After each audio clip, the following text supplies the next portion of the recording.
Hello friends, आप सभी का हमारे यूट्यूब चैनल एनर्जेटिक क्लासेस में स्वागत करता है। दोस्तों, इस वीडियो में हम सब क्लास 10th मैथ का chapter 3 pair of linear equation into variables पढ़ेंगे और ये इस चैप्टर का पार्ट 12 है। अगर आपको क्लास 10th का मैथ पढ़ना है तो प्लीज़ हमारे चैनल को सब्सक्राइब कर लीजिए और बेल आइकन को भी प्रेस कर लीजिए, जिससे अपकमिंग वीडियो की नोटिफिकेशन आप तक पहुँच सके। तो चलिए शुरू करते हैं। दोस्तों, शुरू करने से पहले मैं आपको बता देना चाहता हूँ कि this video is not for kids. ये वीडियो छोटे बच्चों के लिए नहीं है। तो चलिए स्टार्ट करते हैं। Exercise 3.2 question number 3। दोस्तों, ये एक्सरसाइज 3.2 का क्वेश्चन नंबर 3 है।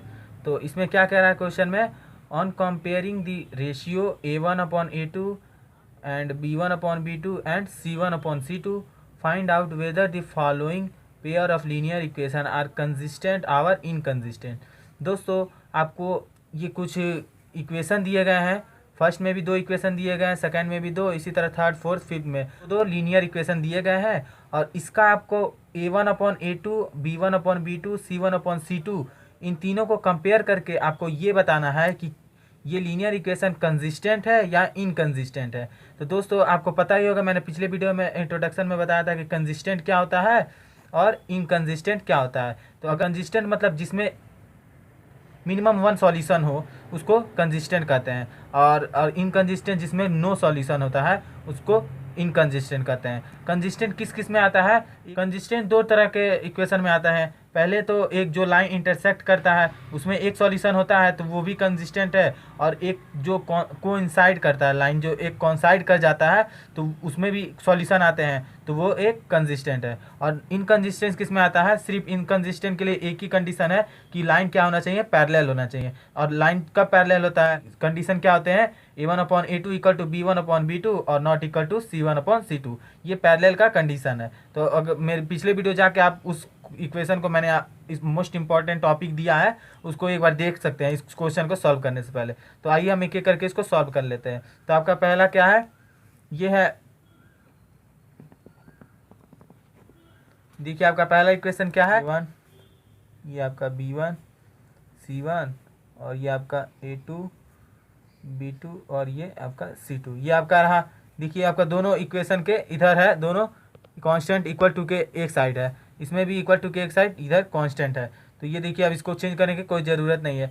तो अब इसको A1 मान लीजिए, इसको B1 मान लीजिए, इसको C1, और इसी तरह इस इक्वेशन का भी A1 A2 B2 C2 मान लीजिए। अब एक एक करके निकाल लीजिए A1/A2। तो A1 क्या है? 3, तो यहाँ 3 लिख लीजिए। और A2 क्या है? तो A2 देखिए यहाँ 2 है तो 2 लिख लीजिए। अब ये सॉल्व नहीं हो रहा तो इसको इतना ही रहने दीजिए। अब इसी तरह B1/B2 निकाल लीजिए। तो B1/B2 कितना आ जाएगा आपका? B1 देखिए क्या है? +2, तो ये रहा मेरा +2 अपॉन B2 क्या है? -3, तो ये रहा मेरा -3। इतना हो गया। अब इसी तरह अब ये सॉल्व तो हो ही नहीं रहा है तो अब इतना ही रहने दीजिए। अब C1/C2 निकाल लीजिए। तो C1/C2 यानी C1 देखिए क्या है? तो C1 +5 है, तो ये रहा मेरा +5 अपॉन C2 देखिए क्या है? तो C2 +7 है, तो +7। ये भी सॉल्व नहीं हो रहा है। तो अब इन तीनों को कंपेयर करके अब देखिए, क्या A1/A2 B1/B2 और C1/C2 क्या है? ये तीनों एक दूसरे के इक्वल हैं।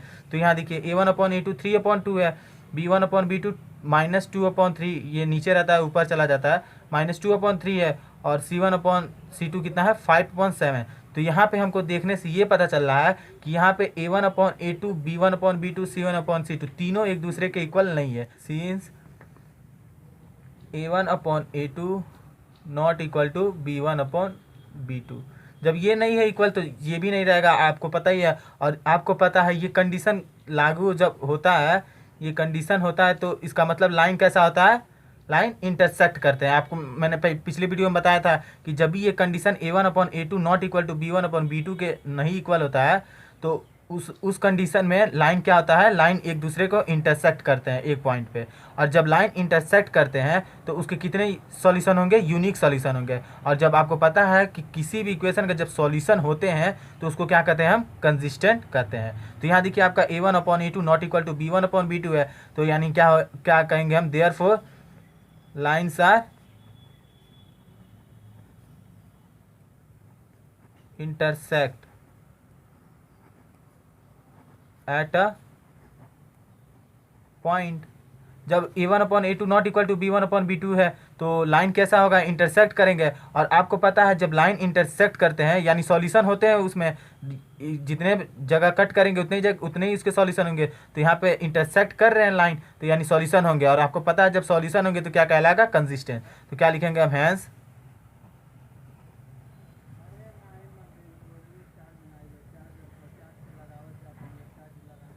It is consistent. ये क्या होगा आपका, कंसिस्टेंट हो जाएगा, क्योंकि इसमें आपका सॉल्यूशन है। कैसे पता सॉल्यूशन है, क्योंकि लाइन इंटरसेक्ट करता है, तो लाइन इंटरसेक्ट कर रहा है यानी सॉल्यूशन है। और जिसमें सॉल्यूशन होता है उसमें उसको क्या कहते हैं, हम कंसिस्टेंट कहते हैं। तो ये रहा आपका पहला। अब इसी तरह सेकंड हम कर लेते हैं। तो यहाँ देखिए मैं सेकंड कर ले रहा हूँ। तो सेकंड में देखिए आपका क्या है, ये रहा आपका सेकंड। इसमें देखिए यहाँ ये भी इक्वल टू के इधर 8 है और ये इक्वल टू के इधर 9, यानी जैसा पहला इक्वेशन है वैसा ही सेकंड इक्वेशन भी है, दोनों सेम है। तो अब इसको अरेंज करने की कोई ज़रूरत नहीं है। तो अब एक एक करके इसको सॉल्व कर लीजिए। तो A1 B1 C1 इस इक्वेशन का मान लिया है मैंने, और इसमें A2 B2 C2 मान लिए हैं। अब A1/A2 निकाल लीजिए पहले। तो यहाँ पे देखिए मैं निकाल ले रहा हूँ।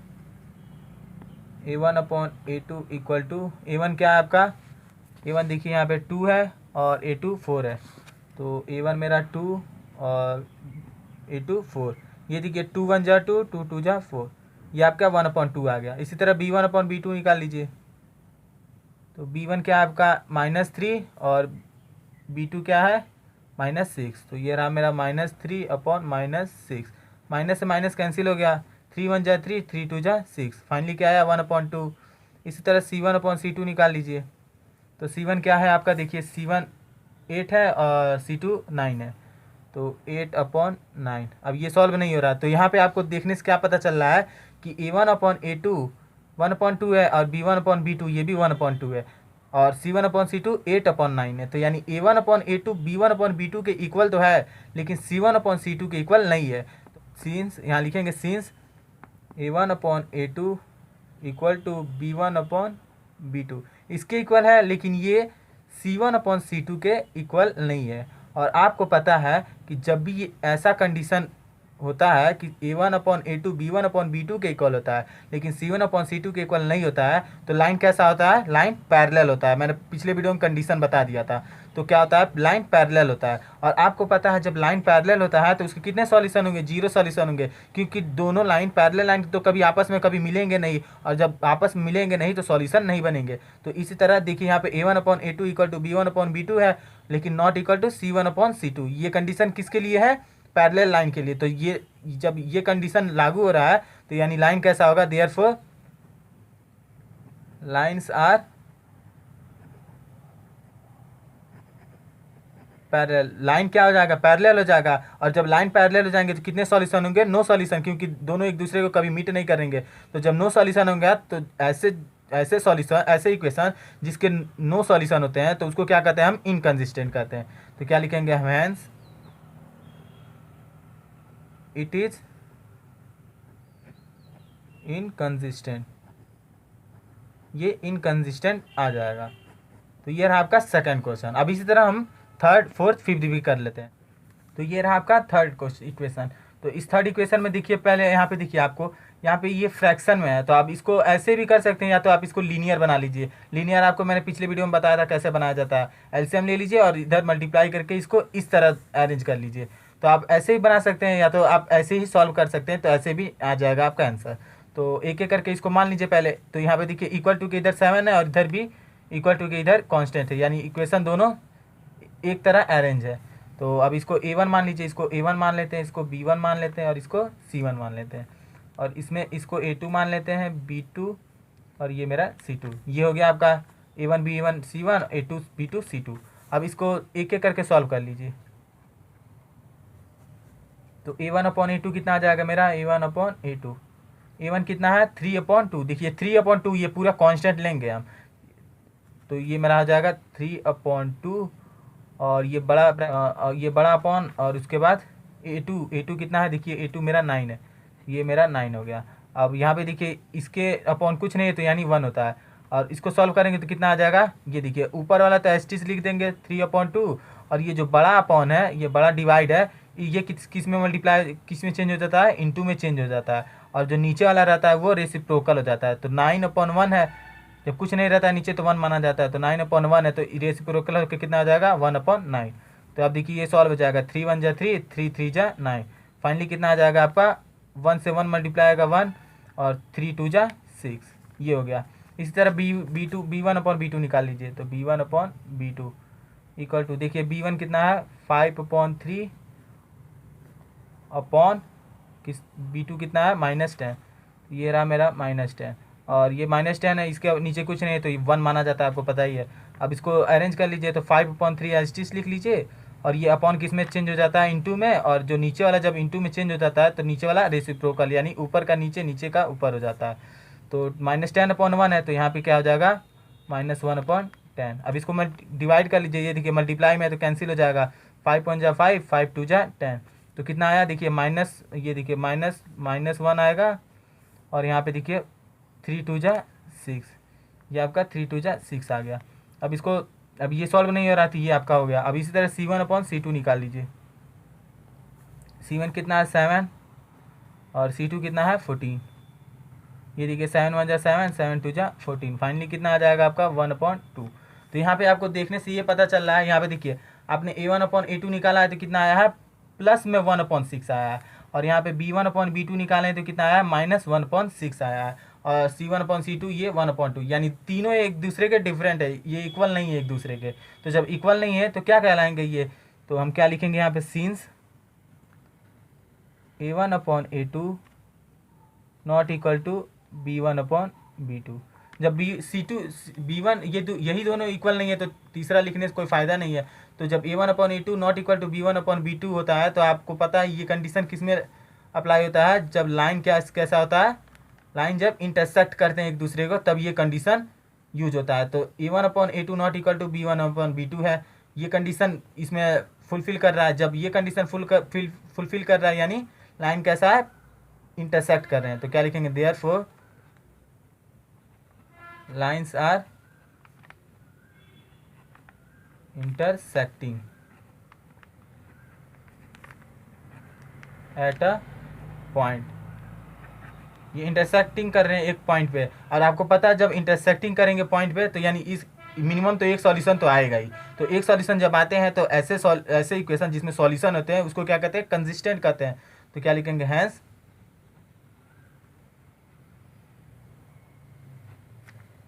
इट इज कंसिस्टेंट, ये आपका क्या हो जाएगा, कंसिस्टेंट हो जाएगा।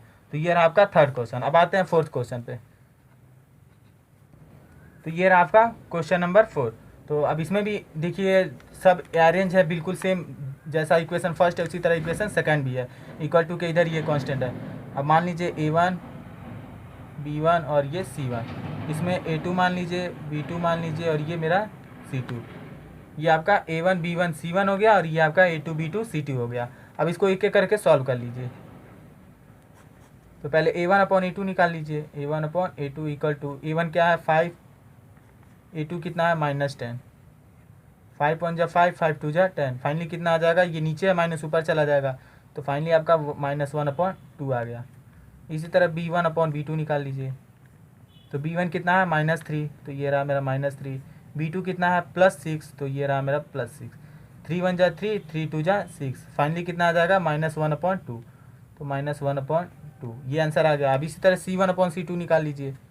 तो ये रहा मेरा C1/C2, C1 कितना है 11 हो गया, C2 कितना है -22, तो ये रहा मेरा -22, 11 1 जा 11, 11 2 जा 22, और ये देखिए माइनस नीचे है तो ऊपर चला जाएगा, तो क्या आ जाएगा फाइनली -1/2। तो यहाँ पे इन तीनों को कंपेयर करिए तो आपको ये पता चल रहा है कि A1/A2 -1 है, B1/B2 -1 है, C1/C2 -1 है, यानी A1/A2 equal to B1/B2 equal to C1/C2, तीनों एक दूसरे के इक्वल हैं। तो आपको पता है तीनों एक दूसरे के इक्वल हैं, तो क्या लिखेंगे, since A1/A2 equal to B1/B2 equal to C1/C2, ये तीनों एक दूसरे के इक्वल हैं। तो आपको पता है जब ये तीनों इक्वल होते हैं तो लाइन कैसा होता है, लाइन कॉन्साइड करते हैं, एक दूसरे के ऊपर ओवरलैप करते हैं, और ओवरलैप करते हैं तो उसके कितने सॉल्यूशन होंगे, इनफाइनाइट सॉल्यूशन होंगे, क्योंकि एक दूसरे को जब ओवरलैप करेंगे, जैसे यहाँ पे एक दूसरे के ऊपर इसी के ऊपर एक लाइन ओवरलैप करेंगे तो यहाँ देखिए कितने जगह इनफाइनाइट जगह ये एक दूसरे को टच कर रहे हैं, तो इनफाइनाइट सॉल्यूशन होंगे। और आपको पता है जब किसी भी इक्वेशन में सॉल्यूशन होते हैं तो ये क्या कहलाता है, कंसिस्टेंट कहलाता है। तो यहाँ देखिए ये कंडीशन फुलफिल कर रहा है A1/A2 equal to B1/B2 equal to C1/C2। तो ये कंडीशन कब लागू करता है, जब लाइन कैसा होता है, कोइंसिडेंट होता है। तो क्या लिखेंगे, देयरफॉर लाइन्स आर कोइंसिडेंट। ये कोइंसिडेंट हो जाएगा लाइन, तो जब लाइन कोइंसिडेंट हो जाएगा तो यानी इसके सॉल्यूशन होंगे, और सॉल्यूशन होंगे तो क्या आ जाएगा, इसका मतलब ये कंसिस्टेंट है। तो क्या कहेंगे हम, हेंस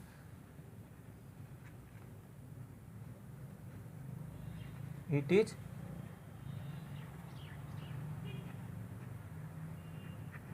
कंसिस्टेंट, ये कंसिस्टेंट हो जाएगा। तो आई होप कि आपको ये समझ में आया। तो ये रहा आपका क्वेश्चन नंबर 5। अब इसमें देखिए दोनों इक्वेशन एक ही तरह अरेंज है, तो इसको आप ए मान लीजिए A1 और इसको B1 और इसको C1, ये हो गया। इसी तरह इसमें A2 B2 मान लीजिए A2, ये मेरा B2 हो जाएगा और ये आपका C2 हो जाएगा। ये हो गया इतना। अब उसके बाद फिर इसको एक एक करके सॉल्व कर लीजिए।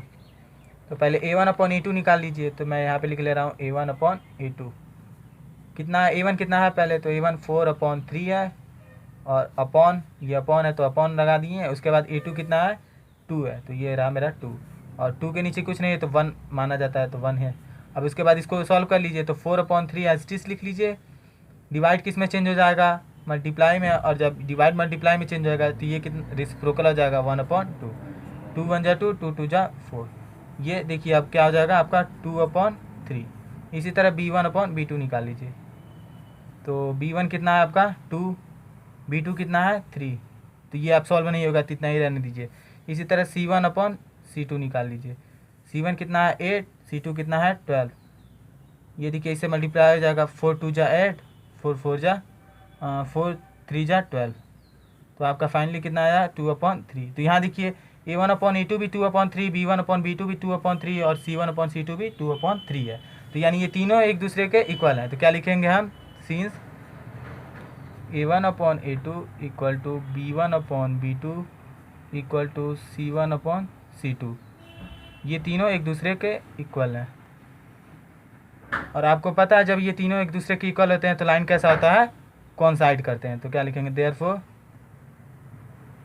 लाइन क्या हो जाएगा, कोइंसिडेंट। और जब लाइन कोइंसिडेंट हो जाते हैं तो मतलब ये इसके सॉल्यूशन होंगे, और सॉल्यूशन होंगे तो कंसिस्टेंट होंगे। तो क्या लिखेंगे, हेंस इट इज कंसिस्टेंट हो जाएगा। तो आई होप कि आपको ये वीडियो अच्छी लगी हो। अगर आपको ये वीडियो अच्छी लगी हो तो प्लीज़ इस वीडियो को लाइक करिए और शेयर करिए। तो मिलते हैं अगले वीडियो में, तब तक के लिए गुड बाय।